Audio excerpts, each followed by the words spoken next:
Okay. Good morning, everyone. We are recording now. So, our main goal today is to complete the proof of Tut's-Wheel theorem, right?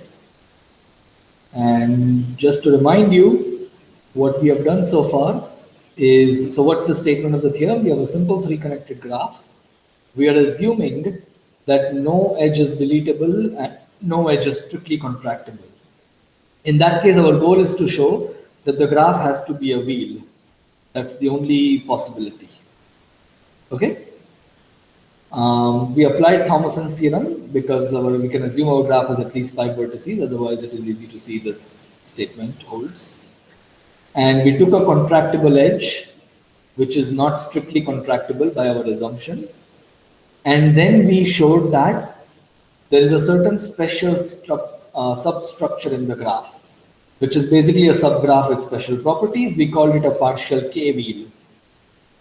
And we showed that the graph actually has at least a partial 2-wheel. Okay? Good. So that's what we have done so far. The graph has a partial 2-wheel. Okay? Are there any questions or concerns regarding how we showed this? Was there any part of the proof that you went through again and you were confused about, or you were not sure how exactly it worked?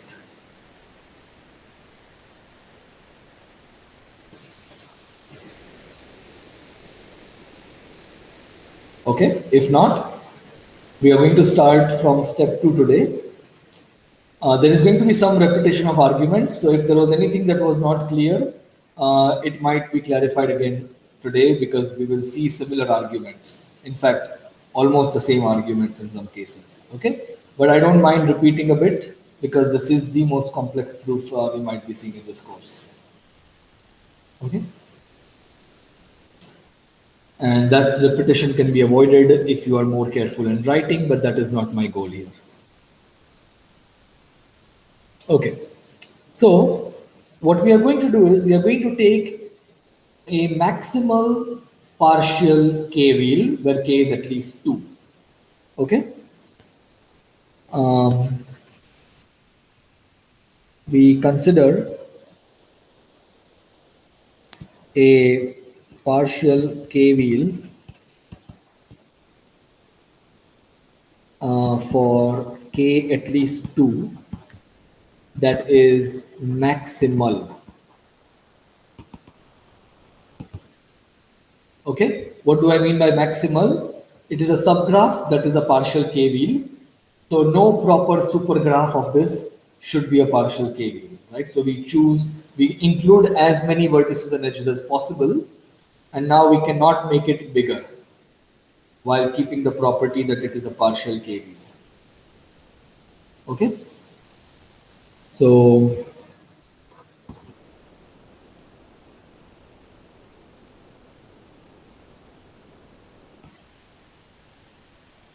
let me call this J.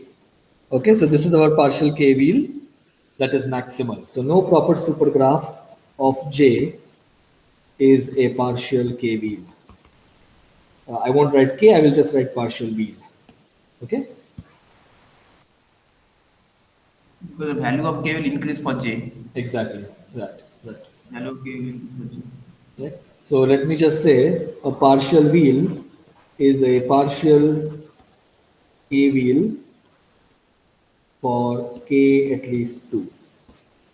Okay? We are not very concerned with partial 1 wheels because we already have a partial 2 wheel in the graph. Okay?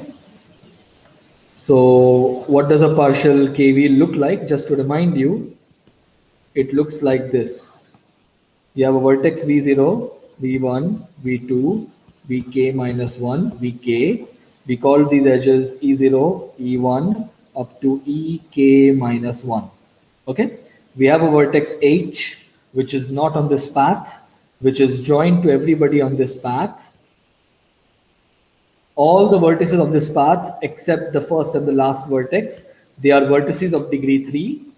Okay, so these are the cubic vertices in the graph G. Okay, these are the vertices that we know are for sure cubic. We don't know about the other vertices. These are definitely cubic vertices. Okay. And another property is that this last edge, ek minus 1, is a contractible edge, which means when you contract it, you get a smaller three connected graph, but it will not be simple because you will get parallel edges. Okay, so it is contractible, but it is not strictly contractible by our assumption.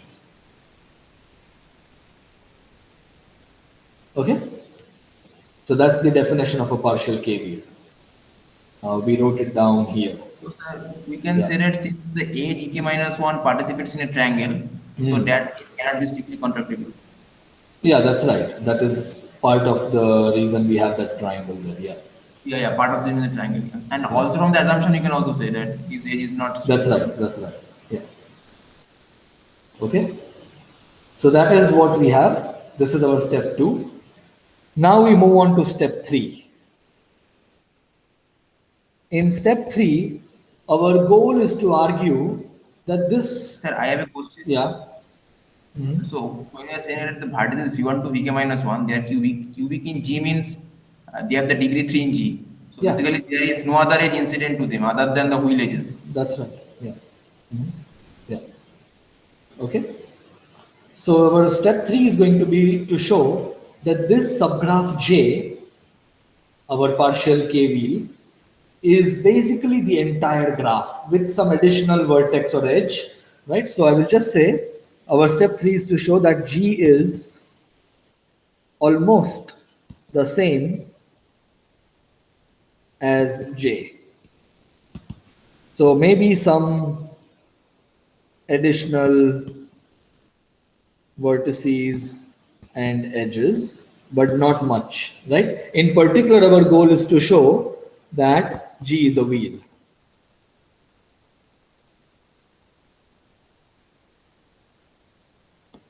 That is our main goal. Okay? So let's start.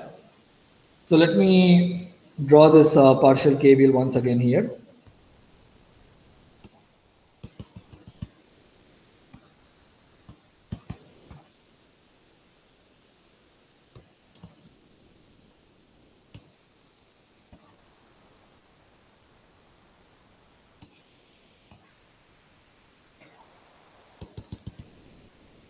Okay, this is our subgraph J. Okay. Now, this is our edge ek minus 1. So we are going to do something very similar to what we did last time. And as I said, if you really want to write a shorter and elegant proof, there is a way to do it, but that's not my goal here, right? So we might do some repetition. So let's look at, let's look at the vertex Vk, right? There has to be some other edge incident at this vertex, right? Because the vertex has degree at least 3. It could be more, but it is at least 3 because the graph is 3 connected. Okay, and let us call this edge E, one such edge. Before we go to that edge, I want to first look at the edge F. F is the edge joining H and Vk. Okay, these are the two edges we are going to focus on. So first, let's consider F. When you delete the edge F, the graph is obviously simple. That is true for every edge, which means the graph is not going to be 3 connected, right? Because no edge is deletable. So note that G minus F is not 3 connected. Otherwise, you have a deletable edge contradicting our assumption. This implies that G minus, there is some small amount of work you have to do, which is very easy. In particular, it implies that G minus F has a 2 vertex cut, right? There cannot be a one vertex cut because the original graph is three connected, blah, blah, blah. So it has to be a two vertex cut. Okay, so let's look at this drawing. We have a two vertex cut after deleting the edge F. So this is a drawing for this. There is going to be at least two components. There could be many more components. I don't care. But this is not a two vertex cut in the original graph. So where is the edge F? Can somebody tell me? This is very similar to what we did last time. Where is the edge F? From one component to another. From one component to another. Thank you. Good. F goes like this. Okay? Because otherwise, this would be a two vertex cut in the original graph, but the original graph is three connected, contradiction. Okay. So I won't write down everything, okay? You can write it down yourself later. So let's say H is here, Vk is here. But H and Vk have a common neighbor. That common neighbor has to be here. There is no other way for them to have a common neighbor. Okay? And what is that common neighbor? It is Vk minus 1.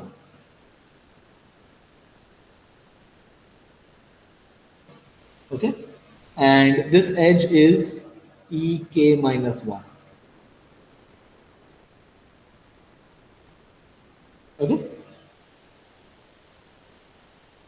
Now we know that the edge Ek minus 1 is contractible, but not strictly contractible. Right? So now let's consider what happens when we contract the edge Ek minus 1. So I'm going to draw the graph G contract Ek minus 1. What does this look like? Also, by this argument, we know that there are only two components because the edge has to go between two components, and that implies that there are exactly two components. Otherwise, you will have a two vertex cut in the original graph. Okay? So what does this graph look like? If I contract the edge Ek minus 1, I get this component containing H. I get a contraction vertex, which is formed by contracting Vk minus 1 Vk edge. And I get this vertex, which is there. Okay? And then I will have all the vertices of this component. Let's call this component L. I will have all the vertices except Vk. Right? So this will be L minus Vk.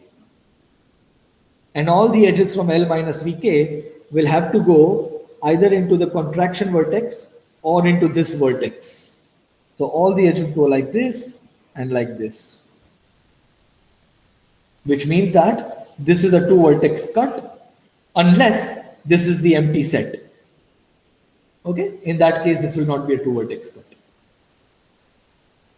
Right? And we know that this graph is three connected, so we cannot have a two vertex cut. So L minus Vk has to be empty. Okay, this is exactly the same argument we did last time. In other words, this component L is simply one vertex Vk. The conclusion is that if this is our two vertex cut, let's call it T. So this is a two vertex cut T. What we are concluding is that G minus F minus T has a component L that just contains one vertex, namely the vertex Vk. There cannot be any other vertices in that component. Is everybody with me at this point? So then we can say that from the argument that G minus F will have precisely two components. It has precisely two components, that is correct. And more importantly, one of the components is a trivial component which contains just one vertex Vk. Do you agree?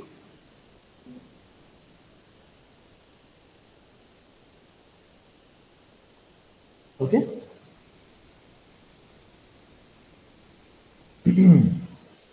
Okay, good. So let's make a drawing again. So we have these two vertices, which is a two vertex cut after removing the edge F, and then there is another component containing H. The edge F goes like this. This is the vertex VK, and this is the component L, right? And then there are two vertices here, which means these have to be the two neighbors of VK, right? We had already drawn VK minus 1. And this vertex, let's call it U, this has to be a neighbor of VK. And in particular, VK has degree exactly 3. Because, well, where can the other neighbors of VK be? They just cannot exist. In particular, this implies that the degree of VK is equal to 3 in the graph G. Okay? Is everybody with me? How we concluded this? That Remember, yeah. So if VK has degree more than 3, then that would imply that T is not a two vertex cut of G minus F. Yeah, because it is a two vertex cut, we conclude that this has to have degree 3. Yeah. Okay. Okay. So remember that in the definition of a partial K wheel, Sir, we what did was not. the last thing that you said? I didn't follow this. What was the last thing that you said? Well, my conclusion is that the degree of this vertex is 3. Yes. Okay. Okay. Is that right? Okay. So that's the important thing I said. Everything else is not that important. Okay. Okay. Okay. So remember that this is not something we got for free. We knew that the vertices V1 to Vk minus 1, they were degree 3 vertices. But we did not know that the vertex Vk has degree 3. So now we have some new information. Okay. In particular, there is exactly one other edge incident at Vk, which we are calling the edge E. Okay. So partial of Vk is exactly 3 edges, Ek minus 1, F and E. So, sir, we know that VK has exactly one other neighbor. So, if we can show that that neighbor is indeed V0, then we are done. That's right. Then we are almost done, but there is some small argument required. Yeah. Okay. Means we have to argue that H is adjacent to that vertex. Yeah. Okay. So at this point, we have this structure. We have J plus we have one more edge E. Okay. And we know that this is a vertex of degree 3. So now we have some more information. We have J plus E.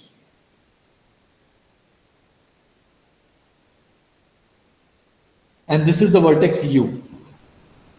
Observe that U cannot be any of the vertices from V1 to Vk minus 1 because those are already degree 3 vertices. So you cannot give another neighbor to any of those vertices. Okay.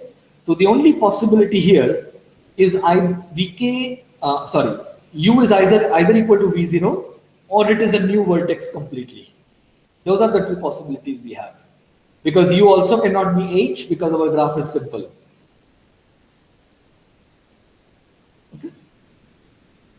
So E is the edge joining Vk to U. Note that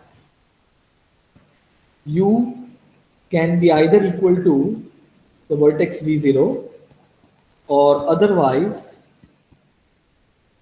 U is not a vertex of J at all. Does everybody agree? Those are the only possibilities.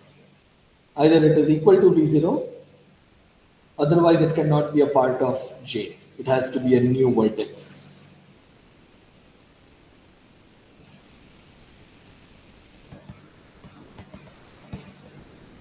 So, sir, if he is not a part of J, then we'll know that J is connected. Sorry, what's your point? So, if U is not a part of J, then we will get a contradiction because we know that G is connected. So what is the contradiction? No. Means I have not finished the proof. Means I am only doing a small thing. So, Okay. if we can show that the means first of all, since G is 3 connected, Hmm. the vertex U, degree of the vertex U must be at least 3. Okay. And from the argument that we showed that for, I mean, similar to the argument as in the case of vertex Vk, we showed that Vk has degree exactly 3. We can show that U also has degree exactly 3. How would you show that?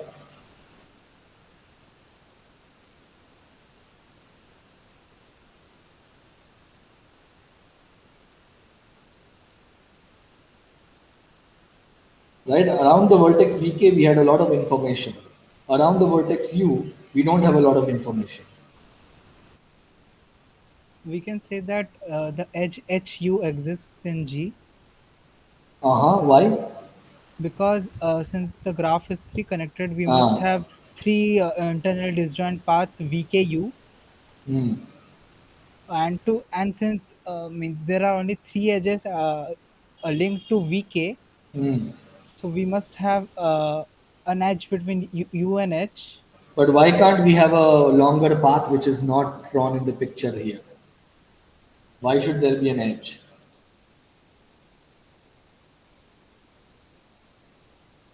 Why are we assuming that this is almost the whole graph? I mean, that is what we want to show, but so far we have not shown that. Because we assumed the maximal thing. Right, but that is not, just because it is a maximal partial K wheel, it does not disallow the existence of a whole different path from U to H that is not in this structure. Okay, yeah. Right? Yeah. So we want to get there, but we haven't gotten there yet. Okay. Okay. Right? So there is still work to be done. That is my point. Okay. Any other comments or questions? So how should we, what should be our plan? We chose a partial J wheel, a partial K wheel with K at least 2, that is maximal. So what do we want to do now? What is it that we want to contradict? Maximality. We want to contradict the maximality, right? That is Sir, why we I have chose an a argument. maximal. So we Yeah. know that J is maximal. Hmm. Yeah. So can you listen me? Yeah, I can hear you. Yeah. J is maximal. Go ahead. Since J is maximal, so we know that J is not contained in a larger wheel, proper strictly larger That's wheel. right. That's right. So we can say that U cannot be adjacent to H. Supposing U is adjacent to H, what is the contradiction? Okay, so suppose if U is adjacent to H, then we get a K plus 1 wheel, partial K plus 1 wheel. No, you're missing something.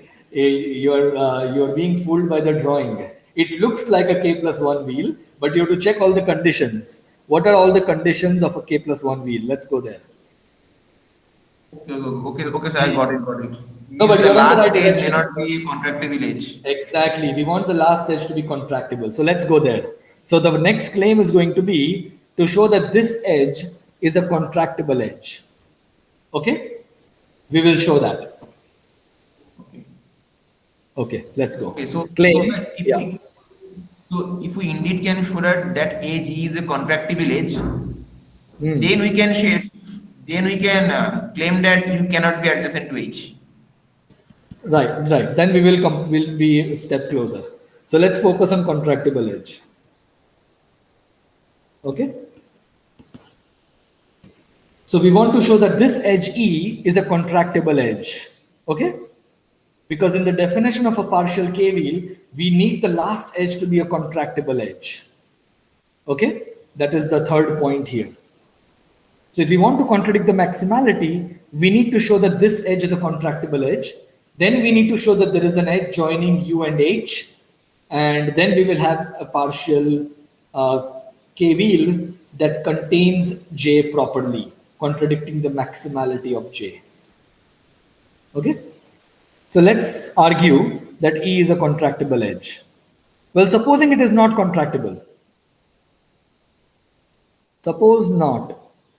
Then by lemma 9.11 that we use to prove Thomason's theorem, we know that the ends of the edge E belong to a three vertex cut. One end is VK, one end is U, there is another vertex here, and there are some components after deleting these three vertices in the graph G. Okay, there could be 10 components. I have drawn 2 components here. Is everybody with me? If an edge is not contractible, it means there is a 3 vertex cut in the graph G containing the ends of that edge. Okay, now let's see what information we have. We know that VK has 3 neighbors, U, VK minus 1 and H. So VK minus 1 has to be on one side and H has to be on the other side.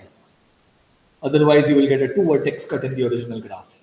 This implies that there are exactly 2 components after deleting these 3 vertices. But VK minus 1 and H, VK minus 1 and H are connected by an edge. Right? How is that possible? How can you have an edge going between the 2 components? That is contradiction. Contradiction, exactly. So, yeah, so I'll just say contradiction. I won't write down everything. It's very similar to what we did last time as well. Okay, so this proves the claim.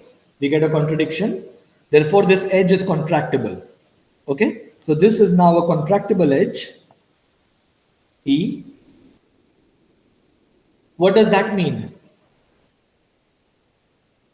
Can somebody tell me what? Yeah, go ahead. VK and U are a common neighbor.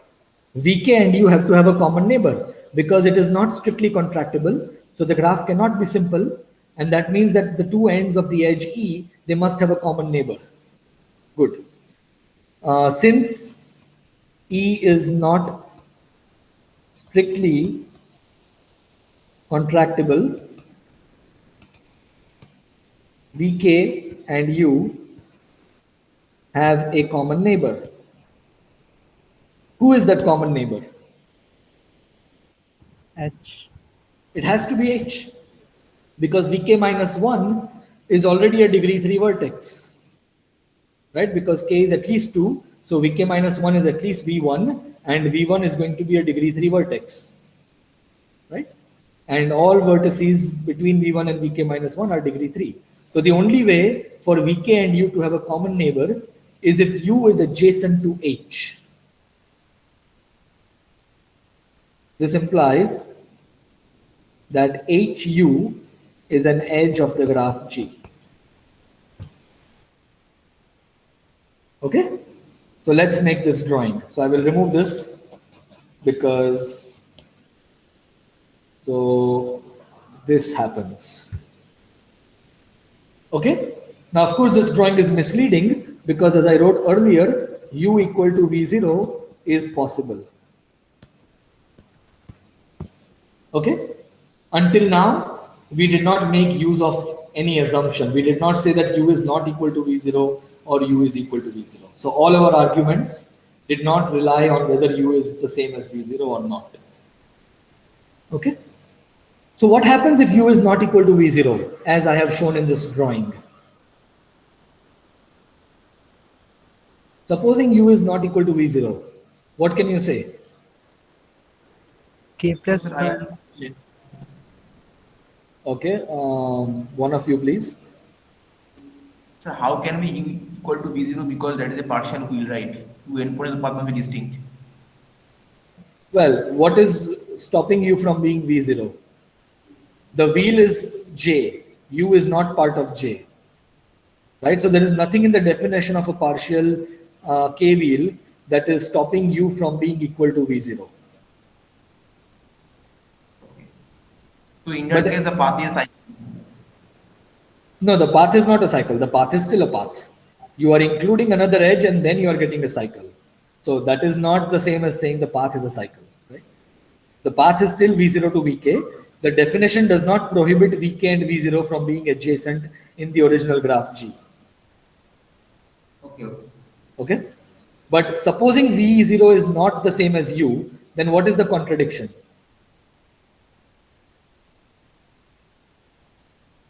we get a k plus 1 Maximality. wheel. Exactly. Maximality is contradicted. You look at this drawing, you take the J and you put two more edges, E and HU. Okay? If so, now if U is not equal to V0, then J plus E plus the edge joining H and U is a partial wheel, and that contradicts the maximality of J, because J was a maximal partial wheel, right? So you cannot get another partial wheel that properly contains J. This contradicts the maximality of J. So this is not possible. So we conclude that U is indeed equal to V0. That is the only possibility. So what happens then? You might be tempted to say that the proof is finished, but I say otherwise. So, HV naught is a two vertex cut in G. very good. Yes, exactly. So let's look at this drawing. So I want to conclude that this is the whole graph. And I think what Rajat or someone said is that HV naught is a two vertex cut if there are any other vertices in the graph.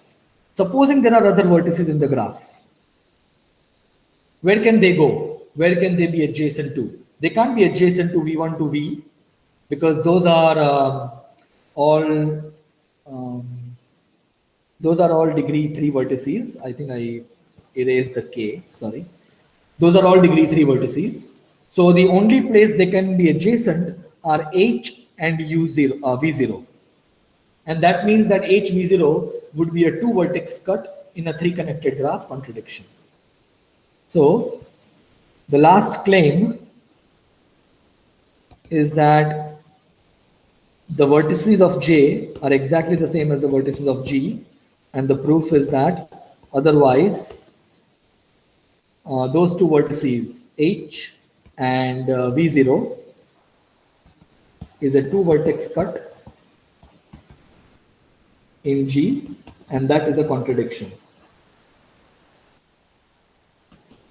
Does everybody see this? Does everybody agree that these are all the vertices in the graph? There can be no more vertices.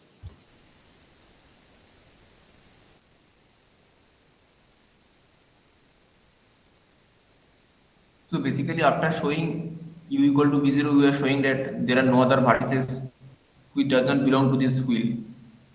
That's So right. that will imply that G is itself a wheel, right? Right. The last point I want to say, what about the other edges in the graph? I claim that there are no more edges in the graph, because all of these are degree 3 vertices. So the only edges can be joining U and H, but the graph is simple, so we cannot have more than one edge. So these are all the edges in the graph. And this is basically a wheel, right? So finally, since G is simple,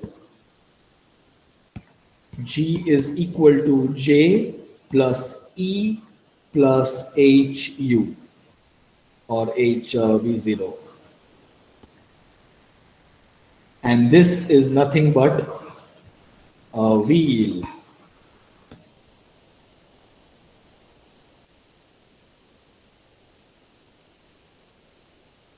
Okay? That finishes the proof of Tutt's wheel theorem. Are there any questions or concerns?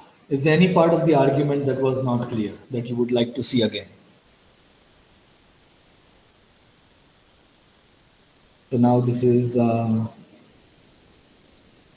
I did not even have to include the edge V0H Sir, I because have a that was in the, yeah, go ahead, sorry. Yeah, I think I made one mistake here. I don't need to include this edge because this edge is already part of the J. Yeah, go ahead.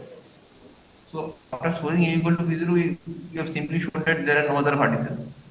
Right. Which doesn't participate in this wheel. So it may happen that there is an edge between two internal vertices of the path which are not adjacent.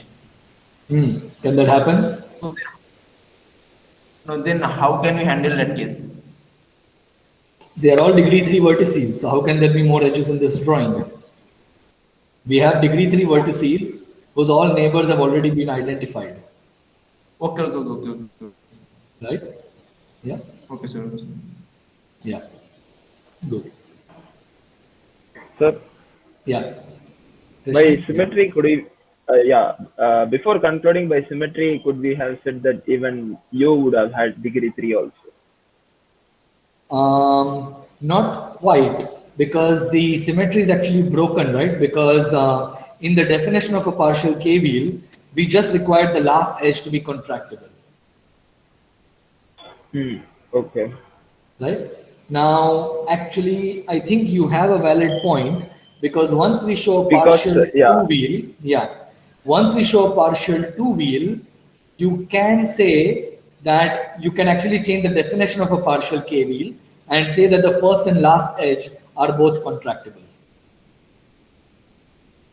Right? So if you change the definition of a partial K-wheel, then you would be able to apply arguments by symmetry.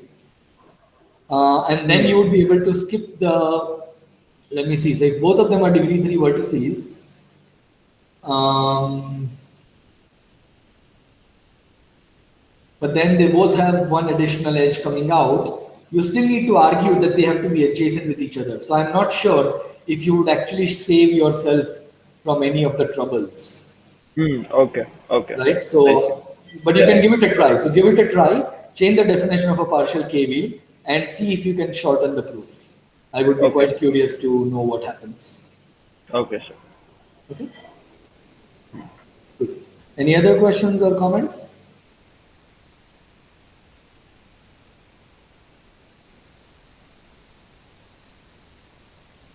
Okay. Right? So what have we proved? We have shown that for every simple three connected graph, there is an edge you can delete or you can contract it and you can get a smaller simple three connected graph unless your graph is a wheel. Okay, so that completes the proof of Tutt's wheel theorem. Tutt's wheel theorem was proved in 1961. In fact, Tutt proved, I'll give you a bit of history. So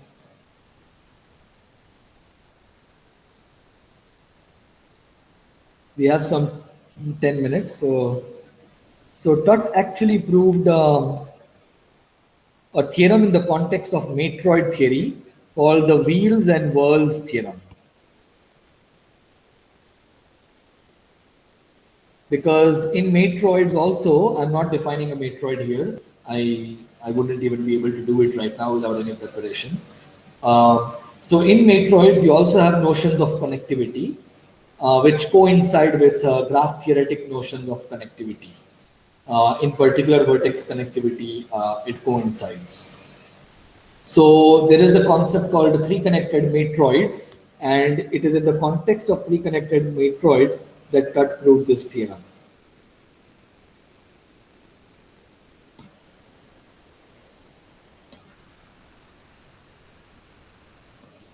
Right, this is a result from 1961. So Tutt worked in both graph theory and matroid theory, and this particular result was actually in the context of three connected matroids. If you want a similar result for matroids, there is a notion of edge deletion and edge contraction in matroids, and you can prove a similar result. The problem is that you cannot just restrict yourself to one family wheels. You also need a family of matroids which are not graphs. These are called the whirls. Okay, but many matroids happen to be graphs. That is why you get specializations in graph theory of some matroid theory results. Okay, but this is not a course on matroid theory, so we won't talk about it. You can read about it. There is another point I want to make. At some point, I think it was Aranya who asked if there is a, let me see, let me go back to one of the previous lectures.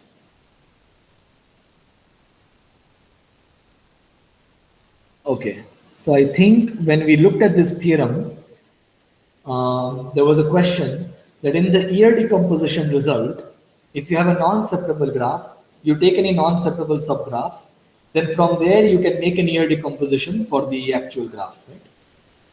So a similar thing happens in this theorem, but you need a notion of minors because you cannot talk about subgraphs anymore. Okay, so in near decomposition, all the graphs, they are subgraphs of the original graph. G0, G1, G2 up to GR, they are all subgraphs of the final graph G, which is equal to GR, right? But in this definition, in this theorem, these graphs are not subgraphs of the original graph. It leads us to another concept called minors. Let me just put it in the... Sir, I think the reason is that we do not take subgraph because there exist three connected graphs. Every proper subgraph is not three connected. That's right. That is one reason. But in general, if you contract an edge, you don't get a subgraph. You can even get vertices of higher degree, so it cannot be a subgraph of the original graph. It cannot be subgraph. Right? So just to give you one quick example that we have seen before, if you look at this graph and you contract this edge, so this is G and this is G contract E, what do you get? You get a vertex of degree 4, right? Now this graph G contract E is clearly not a subgraph of the original graph G because there is a vertex of degree 4 and this graph has no vertex of degree 4. So how can it be a subgraph? Okay, so that brings us to another definition called minors.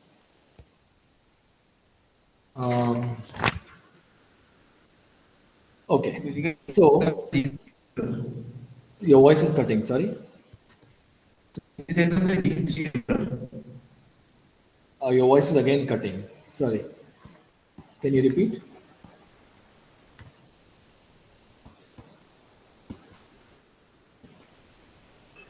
I think he can type on the chat. Yeah. If you're not able to fix the connection, just type. So how do you obtain a subgraph from a graph? You delete vertices and you delete edges, and that way you can get any subgraph from your graph. But here we are also allowing contraction of edges. So when you allow this third operation, we get what is called a minor of the original graph.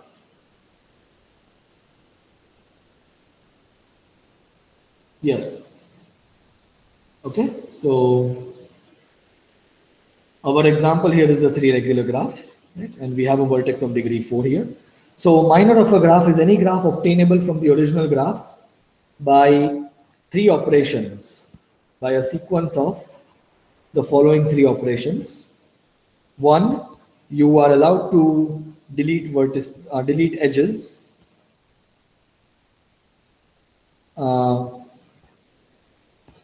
You are allowed to delete vertices. Sorry. Vertex deletion, edge deletions,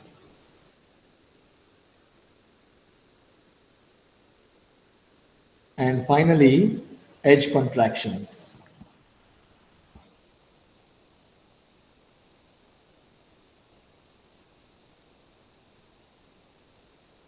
Okay? These are the 3 operations you're allowed. If you want to get subgraphs, you only allow the first 2 operations. Right? So, in the theorems we discussed about generating 3 connected graphs, all the graphs in the sequence are actually 3 connected minors of the original graph. So, in the generation theorems, for 3 connected graphs, let's say the graph is G, all the subgraphs, all the graphs G0, G1, G2 up to GR are minors of G. Okay, but they are not necessarily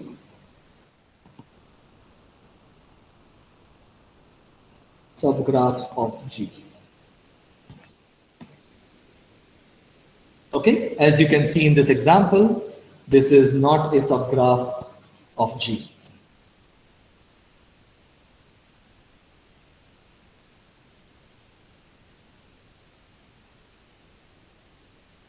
So, sir, basically, yeah, we can say that every subgraph is also a minor. every subgraph is a minor, but minors may not necessarily be subgraphs. Minor will not be subgraph. Also, sir, in the Okay. Janssen theorem for simple three connected graphs, they are Hmm. also all the elements are the minors of G, three connected minors of G.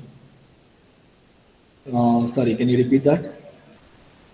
So in Janssen theorem for simple three connected graphs, they are Hmm. also all the G0 to G1 to G of G.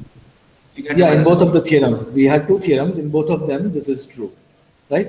So here is the question that I think Aranya asked in a previous lecture, or at least I have slightly refined the question. Supposing you take a simple three connected graph G, and you take another simple three connected graph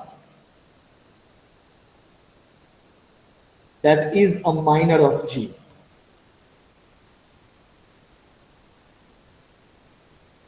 Okay? So the question is, under what circumstances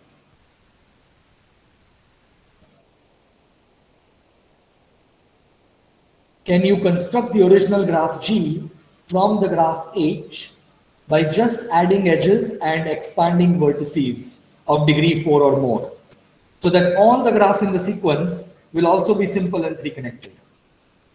So when can you construct G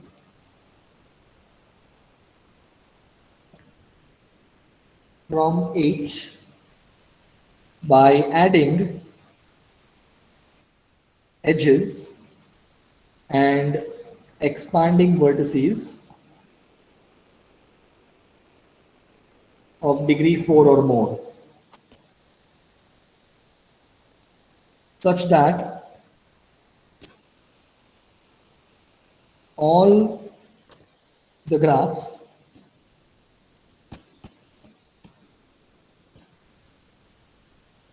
in the sequence are simple and three connected, and by definition they will be minors of the original graph G, because if you are adding an edge, you just delete that edge in the reverse, and if you're expanding a vertex, it just corresponds to contracting an edge in the reverse direction. Okay, so in other words, if I give you some graph G and I give you another graph H, when can you construct G from H? By just adding edges and expanding vertices of degree 4 or more, right? In this example, you can do it because you take this vertex and you expand it and you get the graph G. Okay, but remember, I want to make sure that all my graphs are simple and three connected. I don't want to add parallel edges at any point. Okay, Right. so the answer to the, sorry, yeah. I have a question. So when you are saying that H is a minor of G, Hmm. that means by definition of minor, there exists a sequence of vertex deletion, That's and right. its contract. That's right. That's right. Yeah. So if we apply that sequence to the graph G, we can obtain the graph H. So if we consider taking the reverse of that sequence, applying it to the graph H, Hmm. then we will get the graph G. But the problem arises that the elements in the sequence may not be all simple and three connected. Exactly. That is exactly the problem. Because when you are going in the reverse, I'm not insisting that in the definition of a minor, right? The definition of a minor does not depend on the connectivity or anything. So that is exactly the point. You cannot just take that sequence and reverse it, because you won't have the simple and three connected property necessarily. Okay? So the answer to the question is actually was given by Seymour in 1980, and it's actually a very useful theorem. Again, in the context of matroids. Again, he proved this in the context of matroids. So there is a lot of close connection between graph theory and matroid theory. And what he said is that you can always do this unless H is a wheel. If H is a wheel, then it has to be the biggest wheel minor of the graph G. So the answer is almost always, except if H is a wheel then H must be the biggest wheel that is also a minor of G. So you cannot take a small wheel minor and insist that you want to create the graph from that graph.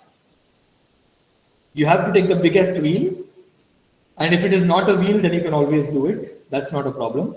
But if it is a wheel, it must be the largest wheel that is a minor of the graph G. Okay, so in this example, this actually is the biggest wheel minor of the graph G. You can see that you can now delete one edge, and you can do stuff so that K4 is also a minor of G. But from K4, you cannot go to G unless you add a parallel edge, because K4 is already a complete graph, so it's quite easy to see. So, right? So from K4, you cannot go to G by insisting that all graphs be simple and 3 connected. Okay? So this theorem of Seymour is called the splitter theorem. Seymour's splitter theorem. It is beyond the scope of this course, but since there was a question, I thought I will take the time to answer it. You can read more about it. Okay. So all of this discussion is technically beyond this course. Okay. Yeah. So Ananya, you have a question? Also, by the way, the lecture is officially over, so feel free to leave. And this is the end of module 2. And Wednesday morning 9 a.m. We will start plenarity, module 3. Okay, Sir, so can you feel slow free to down? leave. Yeah. Ananya, you have a question?